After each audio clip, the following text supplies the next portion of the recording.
안녕하십니까? 2025년 11월 5일 수요일 장애인 생활신문 미디어 생활 소리로 보는 뉴스를 시작합니다. 오늘의 소리로 보는 뉴스입니다. 하나. 등록장애인 고령화가 빠르게 진행되고 있습니다. 둘. 장애인 채용시험에서의 편의 제공 대상 기관이 확대됩니다. 셋. 장애인과 함께 만든 보조기기 30여 종이 전시됩니다. 넷. 장애인 고용교육연수원 설립이 본격화됩니다. 다섯. 장애인 건강보건관리 시스템의 전면 개선이 필요합니다. 여섯. 시각장애인을 위한 여권 신청서 음성 안내가 시작됩니다. 첫 번째 뉴스입니다. 한국장애인개발원이 2025 장애통계연보를 발간했습니다. 등록장애인은 모두 263만 1천여 명. 이 가운데 65세 이상은 145만 5천여 명으로 전체의 55.3%를 차지했습니다. 전체 인구 고령화율은 20%, 장애인 고령화율은 35.3%포인트 더 높아 이미 초고령 사회 수준입니다. 건강 위험도 뚜렷합니다. 장애인 10명 중 8명은 고혈압, 고혈당, 복부비만 등 대사질환 위험 요인을 하나 이상 갖고 있으며 3개 이상 가진 비율도 33.7%에 달했습니다. 근력운동을 전혀 하지 않는 사람도 73.5%로 나타났습니다. 정신건강 지표도 좋지 않습니다. 최근 2주 내 우울 증상을 경험한 비율은 19.8%로 특히 뇌전증장애 35%, 정신장애 34%, 뇌병변장애 27%로 높게 조사됐습니다. 여성장애인의 우울 비율은 남성보다 5.7%포인트 더 높았습니다. 사회적 고립감도 큽니다. 급히 돈이 필요할 때 도움받을 사람이 없다는 응답이 65.6%, 우울할 때 대화할 사람이 없다는 응답은 33.3%였습니다. 개발원은 신체활동, 건강관리, 관계망 회복이 결합된 통합적인 정책이 시급하다고 강조했습니다. 두 번째 뉴스입니다. 국가인권위원회는 지난해 말 보건복지부에 장애인 채용시험 응시자에게 편의를 제공해야 하는 기관의 범위를 넓히라고 권고했습니다. 이 권고를 복지부가 수용하면서 올해 하반기부터 관련 시행령 개정이 이루어질 예정입니다. 지금까지는 공공기관의 운영에 관한 법률에 따른 기관만 편의 제공 의무가 있었지만 앞으로는 지방공사와 지방공단, 지방자치단체의 출자기관과 출연기관도 포함됩니다. 이 조치는 지난해 서울교통공사에서 청각장애인 지원자에게 면접 질문을 종이에 써서 전달해 달라는 요청이 거부된 사건을 계기로 시작됐습니다. 복지부는 하반기 중 장애인복지법 시행령을 개정해 장애인 응시자들이 공정한 조건에서 채용시험을 볼 수 있도록 하겠다고 밝혔습니다.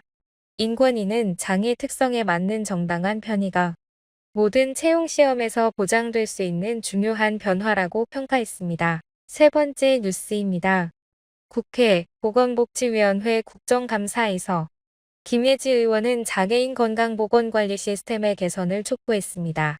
이 시스템은 장애인의 건강 정보를 통합 관리하기 위해 복지부와 사회보장정보원이 지난 4년간 구축한 국가 전산망입니다. 하지만 현재는 일부 공공기관에만 연계되어 있습니다. 지역장애인 보건의료센터나 보건소, 공공재활병원 등만 연결되어 있고 민간의 장애인 건강주치의 기관과 검진기관 등은 빠져 있습니다. 시스템에 등록된 장애인은 8천여 명으로 전체 등록장애인의 0.3%에 불과합니다. 김 의원은 정보 공백과 서비스 단절이 여전히 존재한다며 모든 의료기관과의 연계, 그리고 내년 시행될 돌봄통합지원제도와의 연동이 필요하다고 강조했습니다. 네 번째 뉴스입니다. 외교부가 시각장애인이 여권을 보다 쉽게 신청할 수 있도록 여권 발급 신청서 음성 안내 서비스를 11월 3일부터 시행했습니다. 이제 신청서의 QR코드를 스마트폰으로 스캔하면 각 항목의 내용과 작성 요령을 음성으로 들을 수 있습니다. 이를 통해 시각장애인은 별도 도움 없이 신청서를 직접 작성할 수 있게 됐습니다. 외교부는 2017년 세계 최초로 점자여권을 발급한 바 있습니다. 이번 서비스 역시 사회적 약자를 위한 행정 접근성을 높이기 위한 조치입니다. 향후 다른 민원 서류에도 음성 안내 서비스를 확대할 계획입니다. 다섯 번째 뉴스입니다. 11월 3일 서울 용산에서 열린 2025 보조기기 메이크업 페어에서는 장애인 당사자가 직접 참여해 만든 보조기기 30여 종이 공개됐습니다. 행사는 국립재활원 주최로 진행됐습니다. 보조기기 개발자, 지역 연구기관, 대학, 기업 등이 함께했습니다. 전시된 보조기기에는 손잡이 모듈, 휠체어 거치대, 옷입기 보조, 꾸러미 등 일상에서 바로 쓸 수 있는 제품들이 포함됐습니다. 3D 프린터와 레이저 커터로 제작 가능한 접근성 높은 장비도 소개했습니다. 해커톤 수상작 중에서는 여성 장애인을 위한 생리열 감지 보조기계가 대상을 수상했습니다. 감지 센서와 알림 기능을 결합해 스스로 위생 관리를 돕는 제품입니다. 또한 지체장애인을 위한 스마트 샤워기, 높낮이 조절 세면대 등이 최우수상과 우수상에 선정됐습니다. 국립재활원은 향후 보조기기 설계도와 제작 정보를 누구나 접근할 수 있도록 오픈소스로 공개할 계획입니다. 마지막 뉴스입니다. 한국장애인고용공단이 전북특별자치도에서 장애인 고용교육연수원 설립을 위한 현장 간담회를 열었습니다. 이번 연수원은 장애인 고용 전문 인력 양성과 근로자 역량 강화를 위한 국가 단위 연수시설로 추진됩니다.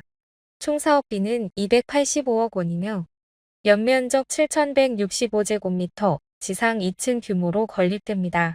이종성 공단 이사장은 연수원이 전국 장애인 고용 인프라의 허브가 될 것이라며 설계 단계부터 장애인의 요구를 반영해 전문성과 실효성을 갖춘 연수 환경을 만들겠다고 밝혔습니다. 공단은 설계 완료 후 착공과 교육과정 기획을 병행할 예정입니다. 지금까지 소리로 보는 뉴스를 애청해 주셔서 감사합니다. 장애인 생활 신문 미디어 생활 소리로 보는 뉴스는 다음 시간에 다시 찾아뵙겠습니다.